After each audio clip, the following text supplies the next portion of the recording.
यहाँ पूछा गया है क्या लूसीफर स्वर्ग में है या वह भी गिरा हुआ है। अगर वह स्वर्ग में है तो वह बुरा क्यों है? हाँ, वह गिरा हुआ है, लेकिन वह अभी तक शाब्दिक रूप से नहीं गिरा है।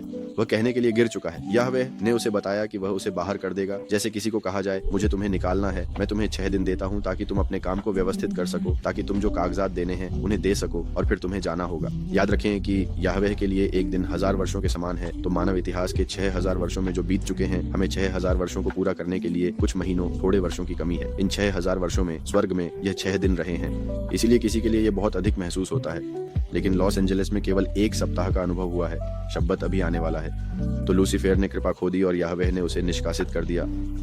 लेकिन एक समय में, जैसा कि हम याहवेह द्वारा उल्लेखित उस बुरे लेकिन चालाक सेवक की उपमा में देखते हैं, जिसे बाहर फेंका गया और जिसने अपने स्वामी शासक के कर्जदारों के घरों में घुसने का तरीका निकाला।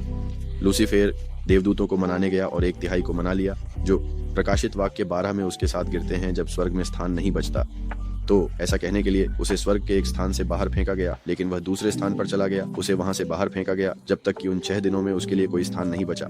यह भी याद रखें कि याहवेह का स्वर्ग है जो तीसरा स्वर्ग है, देवदूतों का स्वर्ग है जो दूसरा स्वर्ग है, और मनुष्यों का स्वर्ग है जो वह आकाश है जहाँ तारे हैं। स्वर्ग के देवदूतों के 7 स्तर हैं। इसे इस तरह से कहा जा सकता है कि 7 आयाम हैं, और लूसीफर सबसे ऊंचे स्तर पर था और वह गिरता गया है। तो यदि इसके 7 स्तर हैं, तो इसे इस तरह भी देखा जा सकता है कि वह हर सहस्त्राब्दी में एक स्तर गिर गया है।